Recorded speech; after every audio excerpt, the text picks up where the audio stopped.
Hello, everyone. This is ALBERTA, the BitcoinMeister, the DisruptMeister. Welcome to the One Bitcoin Show. Today is June 25th. 2018. You know what time it is. Strong hand, long-term thinking, deferral of gratification, unconfiscatable. Okay, this shirt, it says Satoshi on it. For those of you not familiar, Cryptoids, they got me this shirt. I need to give them an affiliate link. You can get these, it's for Satoshi Nakamoto. I think you guys know who he is. So check them out. Check out all the links below. I'll be back in Baltimore pretty soon. I'm in San Juan, Puerto Rico, people. When I'm back in Baltimore, I'm sure there'll be new t-shirts waiting for me. I'm excited about that one. Hey, but anyway, check out the links below. Everything I talk about, get your Trezor, Ledger Nano. So let's talk about long-term thinking and not being impulsive. This tweet kind of exemplifies that. So excited for the day 18 months from now when everyone is bitter and salty because the price crashes to $20,000. All right, so no, we don't know what's going to happen in 18 months from now. This guy, No Coiner Club, his name is on Twitter. But he puts it all in perspective, long-term thinking, that, yeah, one day in the future, and Chris Black, who's been on my show a few times, put this into words a few months ago. There are going to be times in the future where we go from like $80,000 in fiat value down to $20,000. And we'll laugh at what was going on today as saying this is a crash. There'll be other crashes. So this guy puts it in perspective. Guys, don't get salty. Don't let this thing get to you, okay? Because one day it's going to crash to $20,000. And again, value your wealth in Bitcoin. This is, again, we're having, I think every day on the show, we're going to have the road to 20K segment for all the people who can't grasp the one Bitcoin equals one Bitcoin concept, who still value their wealth in fiat. I got to try to transition them to one BTC equals one BTC. Kind of like Bruce Jenner transitioning. No. Pound that like button, everyone. Okay, so Trezor had made a big announcement today. I was a little bit surprised. Yet I had another guy named Chris from Bprivate on the show basically telling us this a few weeks ago. Again, this is why this show is freaking awesome. You get all sorts of Chris's on the show telling you awesome things. So here's the awesome thing. The Trezor devices... what is this? Contains support for various new cryptocurrencies and tokens. Lisk, Decred, Bprivate, and then they list all these other ones that I don't want to get into this complete nonsense type of stuff. But the point is, check out this link. If you've got a Trezor, you're going to be able to update your Trezor and put your Bprivate on there, put your Decred on there. Oh, I said the word Decred. All the Decred fans are going crazy right now because I said the word Decred. Oh my God. Oh my God. Pound that like button. Oh my God. Adam said Decred. The Decred people will be posting many different things now. That one's for you guys. And I don't have a Decred address anymore. I'm going to get a new one when I set up the Trezor correctly. So don't try to send me Decred right now. And I appreciate all the Decred that's been sent to me. I appreciate the people in the super chat. I appreciate when you send me all sorts of cryptocurrencies that are listed below, but Decred is no longer listed below. I'm going to work on that when I get back to Baltimore. All right. So anyway, that's really cool about the Trezor. And it makes you think, again, I have said before that the Trezor is going to help define what is a top tier altcoin, or at least what isn't like a third tier altcoin. Now, some of these they're putting on there are kind of weird, but whatever. There might be behind the scenes things. Obviously, the Bprivate guys worked hand in hand with Trezor, were proactive and got on there. I guess the Decred guys did it too. I don't know. But, is this going to help define what a top tier altcoin is in the future? Possibly. That you can easily store it on your Trezor? Possibly. Is Trezor freaking awesome? Yes, it is. Yes, it is. I love my Trezor. It is named Ted DiBiase. Okay, so a lot of us, yeah, so Bgold also has an update here. And I share this because on our Trezor, because so many of us here are long-term holders of Bitcoin on our Trezor, we got a lot of Bgold on our Trezor too, because Trezor split the Bgold for us. When is Trezor going to be able to split Bprivate? I don't know. Don't ask me that. That's maybe that'll come soon too. Obviously, they're one step closer if they're listing Bprivate now. Who knows? But going back to Bgold, they have an announcement that is out. And anyway, that Trezor link is linked below. You guys really got to click on that to get the full story. I have not said everything that was on there. I'm not going to read you the whole darn link like some shows do, I guess. I don't know. So here, I'm going to read you this quick quote from Bgold. Bgold network upgrade. Bgold mandatory network upgrade. This upgrade will be a hard fork, which simply means that software upgrades are mandatory. No new coin will be created. Okay, I guess I'll trust you on that one. New POW, proof of work algo, =BTG. Prevents current ASICs from mining. Improved DAA, better response to hash rate swings. These changes are already successful on our test net. Okay, so they already tested this stuff out. Check out the link below. Bgold's press release there. Okay, there are some things I'll talk about tomorrow. Okay, here's a story from Wired.com. The stock market loophole that screws the little guy. Okay, I don't like the words exactly, but if you want to play the game of buying low and selling high, your ability to buy low is greater if you're able to purchase shares when a company is still private. The SEC was built on a core principle that in the world of stock price speculation, there should be a level playing field and equality of opportunity. Rich private investors, however, most of whom are well connected in Silicon Valley, have found a loophole which allows them to buy shares secretly in private companies. Okay, what this basically says is that the rich and connected can get into pre-IPOs, initial public offerings, can buy Facebook before you could buy Twitter before you could. And if you're frustrated by that, you can scream and cry about it like Wired did. Or you could say, you know what? Bitcoin is the IPO, the pre-IPO for the common man. In fact, I made a video about that in late 2015, telling people to get 10 Bitcoin for a total price of $4,000 back then. But it stands true to this very day that we're still early on in Bitcoin. So you can cry and scream that you're not being able to get in on the latest IPO that all the rich Silicon Valley people are going to be able to get in, or you can just buy Bitcoin and you're getting in on the common man, on the regular man's IPO, okay? There's no discrimination in Bitcoin. You can be any color in the world. You can buy it at any time early on. I mean, you can wait a year if you want to. Be my freaking guest. You've already waited this darn long, haven't you? I've been yelling about it on this channel since 2013, for God's sake. But hey, it's your choice. Personal responsibility is a new counterculture. So yeah, complain about, like Wired does, about pre-IPOs, or be active, do something, get Bitcoin, get your own, the hardcore pre-IPO here. It's that. Anyway, all right.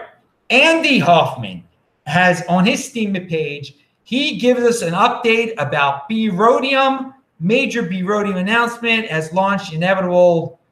It's coming up. They had some alpha tests. I forgot what it is now. I forgot to reread his Steemit post before I went on live, which I was supposed to do. Oh, well, that means you can check out Andy Hoffman and what he said about Brhodium, because it's getting closer, on his Steemit page, linked to below. Steemit is awesome if you're a content creator, especially, if you're on YouTube and you're like, oh, they're ripping me off or whatever. Yeah, you can complain about that, or you just can put all your YouTube videos on Steemit, monetize it, be in motion, tell me, I will re-Steem you if it's some good, legitimate stuff that isn't like insane conspiracy ridiculousness. Okay, so speaking about the great Andy Hoffman, CryptoGoldCentral.com. Andy, for a long time, since last year, has used the term institutional wall of money, since Brian Kelly used it on my show, actually. That was a pretty awesome show. And Andy stresses how when Bitcoin reached the $100 billion market capitalization level, when all of Bitcoin was worth $100 billion, valuing in fiat, I know that's what makes it that the institutions piled in then. And the institutions, that wall of institutional money, is not going to let it drop below $100 billion. So you can study technicals and everything, or you can think about that logic. And you know what? I don't like to talk about the fiat value of Bitcoin, because one Bitcoin equals one Bitcoin. But again, it keeps on bouncing. It hasn't gone below $100 billion in market cap, even when it went for a few minutes or whatever it did. But then it bounces back up. Maybe Andy's onto something, that these institutions are piling in and don't want it to go below that what they got in at, or at $100 billion. Now, okay, it's a cool theory. You can, but how if it's true? How if it's true for all you people are I'm buying back when it's $3,000 and it never gets there? So anyway, the moral of this story is the cure for what if this theory is true? What if this theory isn't true? What if the charts? I should worry about every single day, with the chart genies are telling me, predicting the future. The way to not just hold, just have a strong hand. Okay, if you try to play games with it, you're going to end up with no Bitcoin. You're never going to buy back, or you're going to pay a lot more for that Bitcoin. Again, there's still people that are it's that we're thinking, it's definitely going down to 800 because XYZ said it was going to, and then they never got a chance to buy it back at 800. And the rest of the story from there. It's do they want to play Do they want to play 6,200 for it now? Do they want to wait until it's 59.99, or whatever? Again, a lot of theories out there. What beats all the theories, what beats all the what if isms, just having a strong hand and knowing and using it as a freaking savings account. Don't buy too much where you have to cash out. Again, this is long-term thinking. Create a plan. Okay, I'm buying Bitcoin now. I'm going to use it one day in the year 2026 on XYZ. Seriously, create a plan so that you don't, because if you don't have a plan, you're going to be like, look, it just went down. I'll sell some now, then I'll buy it back, and I'll buy and sell, No, and then you'll just mess up completely.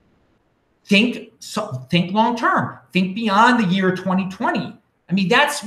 This is think savings. Talk to your grandmother about what a savings account used to be if you're not familiar with what a savings account is, okay?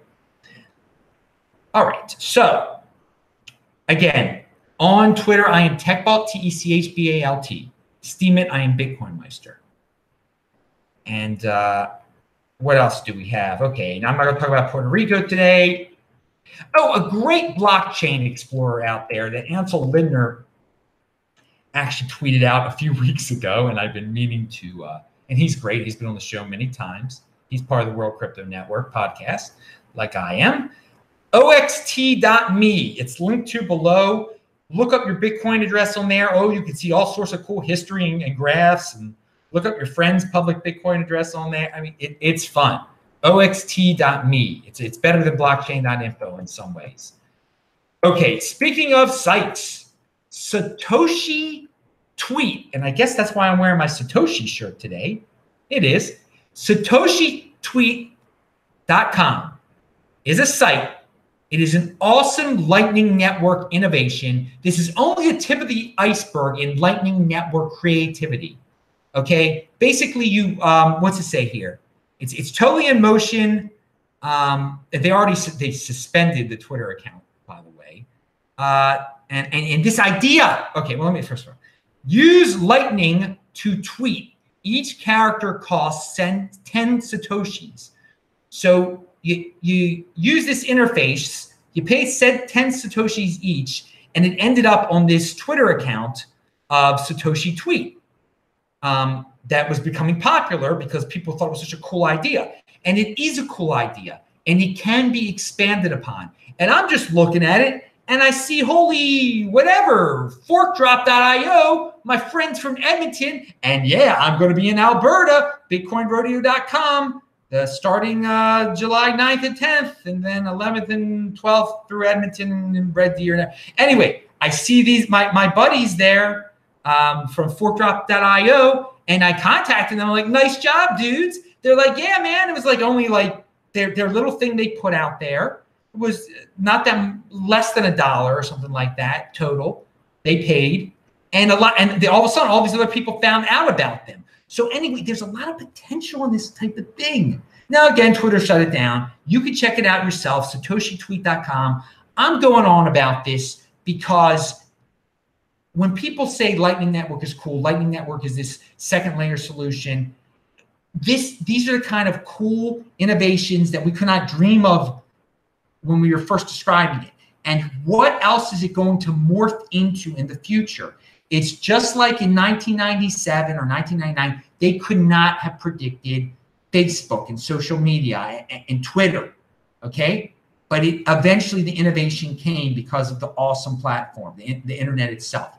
People are going to come up with cool things for this Lightning Network thing. People are going to come up with cool things for Bitcoin that we can't imagine now. This sparks the imagination for people with imaginations, for people who are creative, for people who are in motion, who want success, who enjoy life.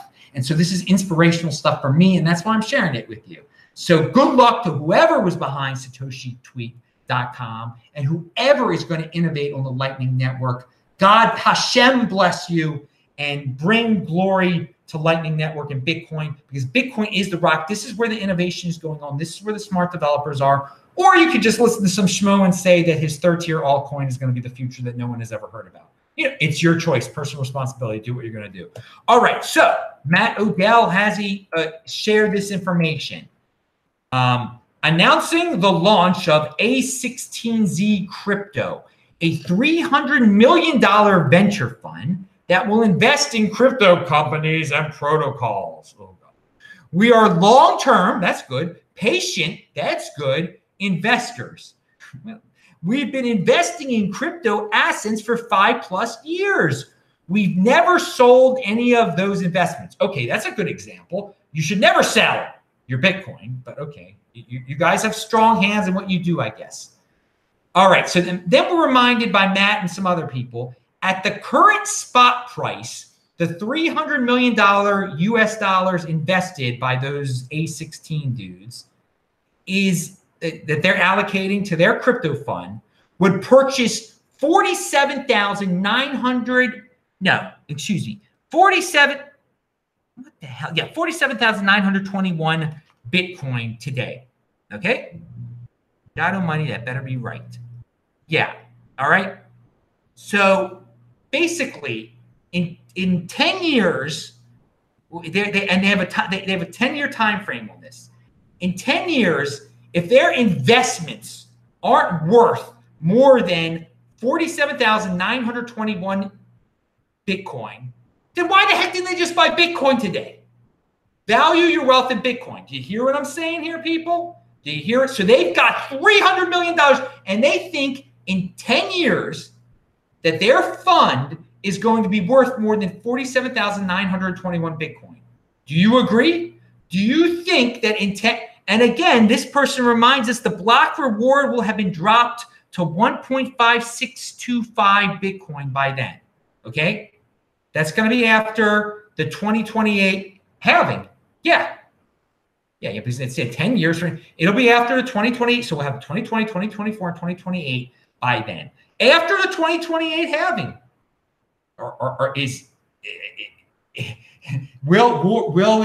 will they rather have had 47,921 Bitcoin at that point, or will they be happy with whatever their investment fund brought in? I say keep it simple, dudes. You should have bought Bitcoin. You should have bought Bitcoin.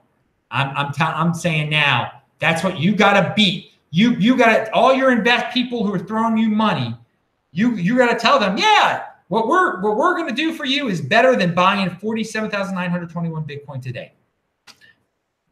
Good luck to them. You know where I stand on this. Who is this? Okay. 123 Novascope. Thanks, dude. He says, nope, they're going to lose BTC. Yeah, dude. Thank you for the $2 in the super chat. Yes. You're on to something there, man. Again, keep it simple. And this is the ultimate example of keeping it simple for all you guys who want your portfolios and to let other people handle your money. And who knows between now and 10 years from now, what crypto dividends are going to be formed off of Bitcoin also? Okay. I mean, this is, it's not just it's 47. They could be missing out on a lot because again, we have no idea what innovations are going to be built on top of Bitcoin that will give us value. No one in 2016 could have predicted Bcash. Not one person could have predicted that. I'm going to talk about that a little bit tomorrow, actually. All right, so or in a future video. So let's go back to this August the 18th. Oh my God, I'm going to be outside of Philadelphia speaking at cryptocoincon.com. BitcoinMeister 45 is the discount code. They already have people using it. They're pretty happy. I'm glad you dudes are listening to me and paying attention in the Mid-Atlantic region, and you want to hang with the Meister on August the 18th. The Bitcoin Meister, whatever you want to call me. I'm Adam. You just call me Adam. I'm a regular guy. And so that'll be awesome. And so yeah, use that link below if you're going to be on August 18th in the Philadelphia area. It's going to be a fun time, and I look forward to meeting every single one of you. DisruptMeister.com, people. You can watch all my videos there. Respect the money, dudes. Pound that like button. That's it. I'm Adam Meister, the Bitcoin Meister, Disrupt Meister. Remember, subscribe to the channel, like this video, share this video. Check out the links below because there are a lot of things I talked about. Oh, my hair is going wild, isn't it? All right. Bye-bye.